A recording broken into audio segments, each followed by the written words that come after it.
ইদানিং সময়ে আপনার বাড়ির লোকেদের সঙ্গে আপনার সম্পর্কটা ভালো যাচ্ছে না। আমি বলবো কথাটা শুনবেন, আলোচনাটা কিছুক্ষণ শুনবেন। রাত্রিবেলা ভালো করে ঘুম হয় না আপনার, শুনবেন কথাগুলো। আজকে সব জায়গায় ঝগড়ায় দ্বন্দ্বে জড়িয়ে পড়ছেন, শুনবেন। অনেকেই আপনাকে পছন্দ করছে না, কথাটা শুনবেন। আবার হতাশা, চাকরি বাকরি নেই, কাজকর্ম নেই, মন খারাপ নিয়ে যারা ভুগছেন তারা শুনবেন। যাদের প্রেমিকা ছেড়ে গেছে, প্রেমিক ধোঁকা দিয়েছে, তারাও শুনবেন। স্ত্রী বা স্বামী মানসিকভাবে বিপর্যস্ত করছে, তারাও শুনবেন আজকের আলোচনাটা। প্রিয়জনের থেকে আঘাত পেয়েছেন, কাছের মানুষ বেইমানি করেছে যাদের সঙ্গে, তারাও আজকের কথাগুলো শুনবেন।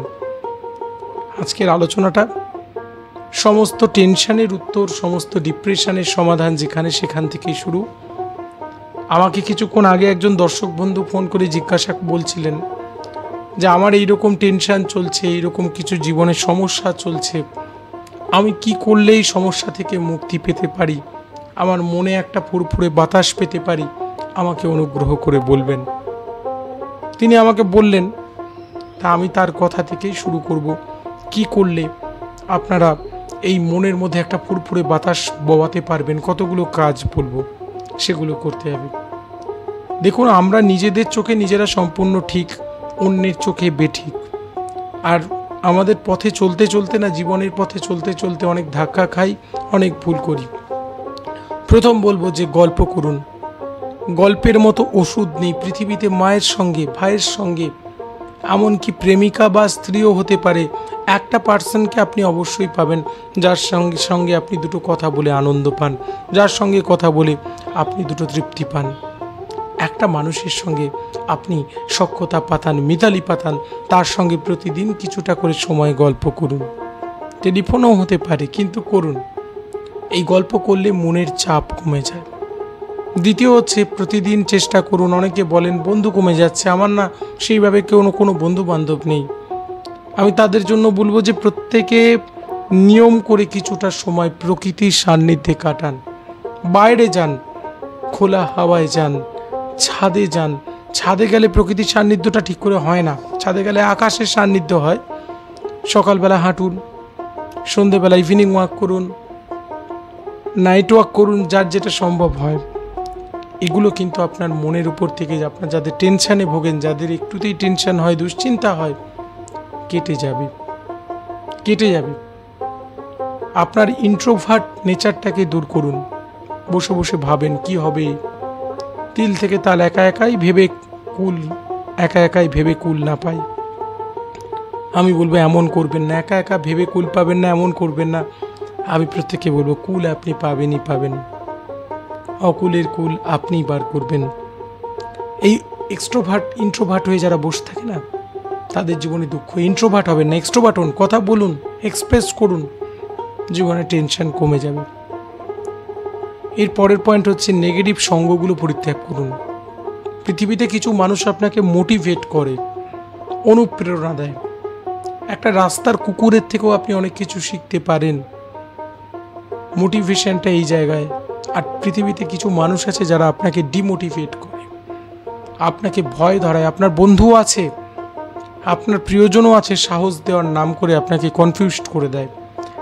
একটা নতুন গাড়ি কিনবে ছেলেটা, কাকা আমি কালকে না একটা গাড়ি কিনছি। তাই নাকি রে, খুব সাবধানে চালাস, চারিদিকে অ্যাক্সিডেন্ট হচ্ছে। তার সাবধানতার মধ্য দিয়ে একটা ভয় দেখিয়ে দেওয়া। অথবা জীবনে একটা নতুন সিদ্ধান্ত নিতে যাচ্ছে, দেখ হবে কিনা, তোর দ্বারা হবে না। যারা বলে আপনাকে তোর দ্বারা হবে না, তুই পারবি না, তোর ভাগ্যে নেই, কপালে নেই, মনে রাখবেন এদের ভাগ্যে নেই, এদের কপালে নেই, এরা নিজেরা পারবে না, কিন্তু আপনি অবশ্যই পারবেন। এই কথাগুলো কখনো মাথায় নিতে নেই। এই সমস্ত নেগেটিভ পরিবেশগুলো থেকে দূরে থাকা শুরু হোক। এই সমস্ত নেগেটিভ পরিবেশগুলোতে আপনি থাকবেন না, অনুগ্রহ করে বলছি। নেগেটিভ পরিবেশ পরিহার করুন। এর পরের পয়েন্ট দেখুন, হাল ছেড়ে দেওয়া, ভাগ্যের দোহাই দিয়ে, আমার কপালে নেই, আমার ভাগ্যে নেই, এই রকম যারা করেন আজ থেকে বন্ধ করতে হবে। আমি 13টা পয়েন্ট বলবো, আমি কিন্তু এগোচ্ছি। একদম ভুলেও মন খারাপ দূর করার জন্য কখনোই ভাগ্যের উপর ছাড়া যাবে না। ভাগ্য আপনি রচনা করেন, ভাগ্য আপনি লেখেন, সবসময় এটা মনে রাখবেন। আপনার ভাগ্য আপনিই লিখেন, পরে কি হবে জানি না, আপনার ভাগ্য আপনি লিখবেন। মন খারাপ ভালো করার জন্য রাজনৈতিক নয়, অরাজনৈতিক মিছিলে যান। এখন হচ্ছে চারদিকে, আপনি গাছতলায় দেখছেন ওই চায়ের দোকানে বসে কয়েকজন আড্ডা মারে, মাঝে মাঝে সেখানে গিয়ে বসুন। হ্যাঁ, আপনাকে অংশগ্রহণ করতে হবে না, আপনি শুনবেন। শুনতে তো কেউ আপনাকে মানা করেনি, শুনবেন তাদের কথা। খবরের কাগজ বাড়িতে বসে পড়েন, চায়ের দোকানে গিয়ে একটু পড়বেন। চেষ্টা করতে হবে যতদূর সম্ভব বাইরে কাটানোর সময়টা, এতে আপনার লাভ আছে, টেনশন কমে যাবে। যাদের সম্ভব, আমি এটা প্রায়কেই বলি যে সাইকেলিং করে, বাইক নিয়ে অথবা ঘুরে বেড়াতে যারা ভালোবাসেন আমার মতো, টেনশন কমে যাবে। বিকেলবেলায় একটুখানি হেঁটে আসুন, পুকুর পাড়ে, গঙ্গার ধারে, অথবা কোনো একটা যেখানে মানুষের কোলাহল হয় সেই জায়গাগুলো একটু ভিজিট করতে। একটা সময় ছিল যখন আমি মন খারাপ হলে, জানেন, আমি স্টেশনে গিয়ে বসে থাকতাম কিছুক্ষণ, মানুষ দেখতাম নানা রকমের। তা এইরকম প্রত্যেককে বলবো যে এইরকম জায়গায় যান। সবচেয়ে ভালো হচ্ছে মন্দিরে যাওয়া। মন্দির, সেখানে একটা পজিটিভ ভাইব্রেশন। মন্দির, উপাসনালয়, প্রত্যেকের স্বীয় স্বীয় ধর্ম অনুসারে বলছি, সেখানে গেলে কিন্তু একটা পজিটিভ ভাইব্রেশন পাওয়া যায়, আমাদের মধ্যে পজিটিভিটি বাড়ে, মন খারাপ কমে যাবে। বন্ধু বাড়ান। আমরা দেখুন, আমাদের মধ্যে যখন এই ভুলটা হয়, সবার সঙ্গে ঝগড়া হচ্ছে, জানবেন অবশ্যই আমার মধ্যে গলতি আছে, আমার মধ্যে ভুল আছে। আমরা নিজেদের ভুল কখনো দেখতে পাই না। নিজেদের ভুলগুলোকে নিয়ে সচেতন হন। আমাদের ভালো থাকতে হবে, ভালো রাখতে হবে নিজেকে, এবং প্রত্যেকে খুঁজে বার করব, প্রতিদিন রাত্রিবেলা অনুসন্ধান করব, খুঁজে বার করব আমার মধ্যে কি ভুল আছে, আর সেই অনুযায়ী চলবো। দেখুন, আমার কেউ কিছু করতে পারবে না, আর খুব ভালো যাবে। কিন্তু 13টা পয়েন্ট আমি যেগুলো বলবো, আপনার মন ভালো হয়ে যাবে, মন ভারী হয়ে লাগছে, ঠিক হয়ে যাবে। এই 13টা কথা অক্ষরে অক্ষরে মিলিয়ে নিন, 13টা কাজ শুধু করুন, আপনার খারাপ সময় ভালো যাবে পর্যন্ত। সবচেয়ে জোর হচ্ছে মনের জোর। এই মনের জোর যাদের নেই তাদের পুরোটাই জিরো। তা আজকে আরও যারা ব্যথার ভারে ক্লান্ত হয়ে আছে, হতাশা বলে, আক্ষেপ বলে জীবনে কিছু নেই, আমার দ্বারা হলো না, আমি পেলাম না, এই ভুলটা করবেন না। সবাই সব কিছু পায় না, সব পেলে নষ্ট জীবন। বাবা মা ঠিক করেছিল ছেলে বড় হয়ে ডাক্তার হবে, কিন্তু তা না হয়ে ছেলে একজন সফল অভিনেতা হয়ে গেল। বহু উদাহরণ আছে। এইটাই হচ্ছে আসল, যে আমরা দেখুন একরকমভাবে ভাবি, আমাদের অন্তর্নিহিত সত্তা ঈশ্বর আর একরকমভাবে ভাবেন, সেটা মেনে নিতে হবে। দুঃখ দূরে চলে যাবে। মাঝে মাঝে ওই মাঝি দেখবেন প্রচণ্ড ঝড় উঠেছে, যখন নাওখানি বাইতে না পেরে সে সব কিছু ছেড়ে দিয়ে দেয় ঈশ্বরের নামে। যা হবে হোক, আপনিও প্রত্যেকে ওইভাবে যা হবে হোক, ওই ফরম্যাটে একটু চলে আসুন। আমি বারবার করে বলছি, ওই ফরম্যাটে চলে আসুন, যা হবে দেখা যাবে। কখনো ফিক্সড কিছু নিয়ে বসে থাকবেন না, যা হবে সেটা দেখব। বারবার করে বলছি, প্রত্যেককে বলছি, যারা দেখছেন স্বস্তি বার্তা, দেখেন স্বস্তি বার্তা, তারা এই কথাগুলো প্রত্যেকে মেনে চললে আপনারা উপকার পাবেন। যা হবে দেখা যাবে, আমি সব কিছুর জন্য রাজি আছি। এরকম করে যারা ভাবে, তাদের জীবনে দুঃখ কমে যায়, তাদের জীবনে জ্বালা যন্ত্রণা কমে যায়।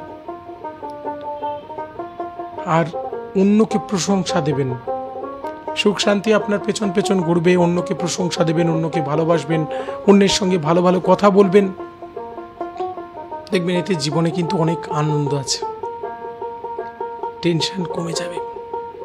এরপর হচ্ছে ব্যস্ততা।